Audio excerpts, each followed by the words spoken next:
I, Dr. Kapil Govil, welcomes you in this video. Today in this video we will discuss about array. So before knowing about array, we should understand why we are learning this array. What is the basic reason behind this? So suppose you have to read any student's roll number in C programming. So what you will do? So you will take an integer variable, let's say roll. Okay, you will take one integer variable, maybe roll, and suppose you have to take two students roll number. So what you will do?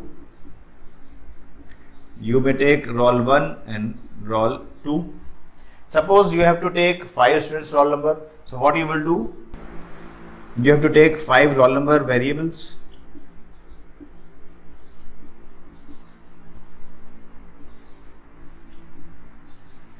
And now suppose you have to take 50 students roll number. So what you will do? You have to take 50 roll number variables. But problem is, it will be very complex for using and taking input and printing and making some calculations. It will be very complex problem. And anyhow, you can do it into 1 hour or 2 hour or maybe more than that. But suppose you have to take roll number of all the students of any university, and that university is having more than 2,000 students. What you have to do? And when you are reading a student's roll number, only roll number is not required. Name of all the students will be required. Name of all the students will be required. Father's name will be required. Mother's name will be required. Date of birth will be required. Address will be required. So there will be so many variables which will be unmanageable. So for these reasons, you and we are using arrays. So let's see how we are using array. Suppose this is your variable when you are reading only one input, that is roll. Suppose you have to take roll number of one student, then this will be the scenario, means this is the cell, and here you have to store value, maybe 5, student roll number is 5. When you have to use two variables, then condition will be like this, and these variables will occupy space in RAM, and RAM is like this. Suppose this is your RAM having some rows and columns, means address. In some address, this roll number like this may be stored here, and this roll number 2 may be stored at this position. So this address may be suppose 1208, and this address may be 1406. So actual address of this variable will be 1208, and actual address of this variable will be 1406. Fine. But it will be complex when we are dealing with so many variables. So better is to create continuous allocation. Continuous allocation means just you are reserving some seats. Suppose you want to go from Delhi to Mumbai through train. So what you will do? You will make some reservation. In normal conditions, you will get some continuous allocation, means continuous seat allocation, seat reservation. For example, seat number 5, 6, 7, 8, 9 and 10. So these 6 seats will be allocated to you. Whether you are going 5 persons, 4 persons or 6 persons. Of course, 7 persons are not allowed.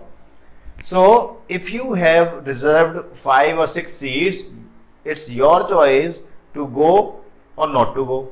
If you are going, then 1 person maybe go, 2 person may go, 3 person go, 5 or 6 person maximum capacity is 6 person may sit at those seats.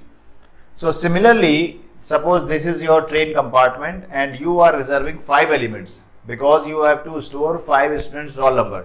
So you are reserving 5 continuous allocation like this.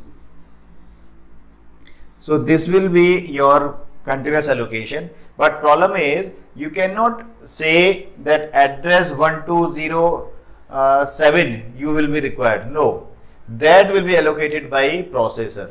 That will be allocated by operating system. So this actual address of RAM will be allocated to you by operating system or processor. So, but you will get 5 reservation seats like this.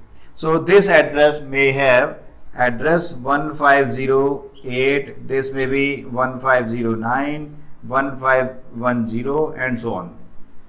So actual address will be this.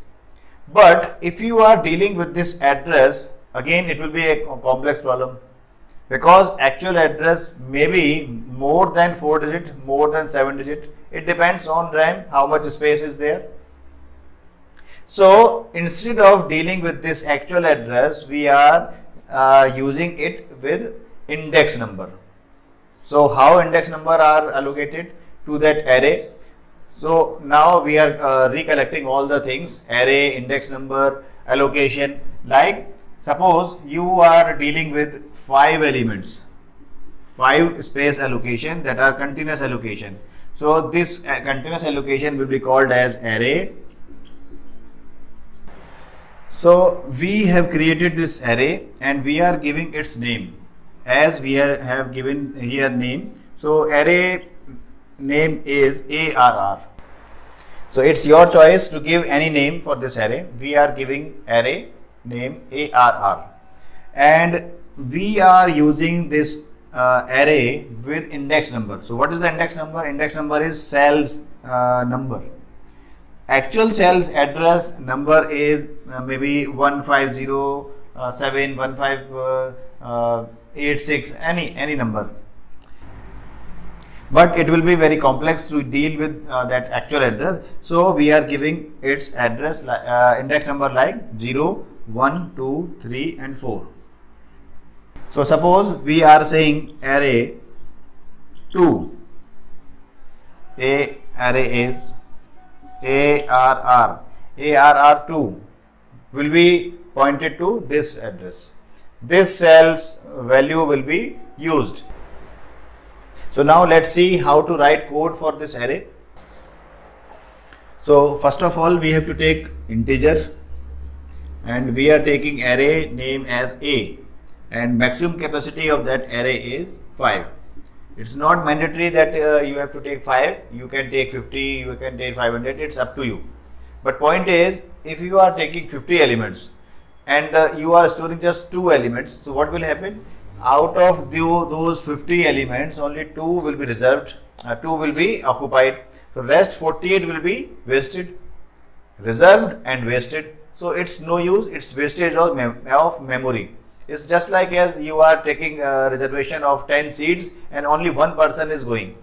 So what will happen? 9 persons seats will be occupied, reserved, but reserved and not occupied, and wastage of money. And some 9 person may be waiting for a seat and they have not allocated for seats. So it's wastage. So if you have to if you have to input 5 elements, then only you should take 5 values, 5 index values. Okay. Next is, because there are 5 elements, so you have to make a loop. So now we are taking loop, because index value is starting from 0. So we are taking I from 0. So I is less than equal to 4. I plus plus for incrementing. So you are writing enter value, and you are now scanning in this array. So a point is what to write here. Here you have to write I. Why I? So I is controlled by this loop. So value of I is 0 here. So at first instance value will be 0. So it will read value at A 0. So what will be the array? Array will be like this. This is 0th position, 1, 2, 3 and 4. So at first instance, first iteration of this loop, what will happen? Here this scanf function will store value here. For example, user have inputted 7. So it will be stored here. And just we have closed the loop. So what will happen? So next iteration when I value will be 1. So what will happen? User may store like this 11, and then similarly when value of I is incremented, so value of I will be 2 and value may be 8. When again next iteration value may be stored at like this, and then because we are executing this loop till 4 means we are writing equal. So at the 4th position, 4th index number, we can also store any value. So it can be stored like this 50, suppose we are storing, and then iteration will also incremented. I value will be 5. Now this loop will check value is eligible or not with this condition. So value of I will be 5, but it is not permitted for 5. For 5 means it's permitted for only less than or equal to 4. Now value of I is 5, so it will be not permissible for this. So compiler will not execute these lines. So what will happen? Now values are stored. Now you have to just print them. So what you have to do? You have to just write the same loop, and instead of scanning you have to print like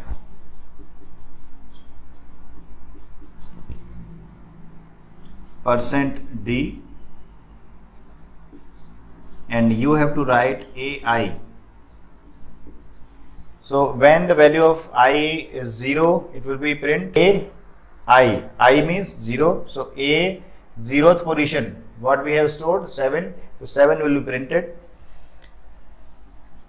At the next iteration, value of I will be 1. So A1 will be, and means 11 will be printed. Similarly, at the next iteration, 8 will be printed, then 14 will be printed, and then 50 will be printed. So like this, you can write code for reading array and to print it.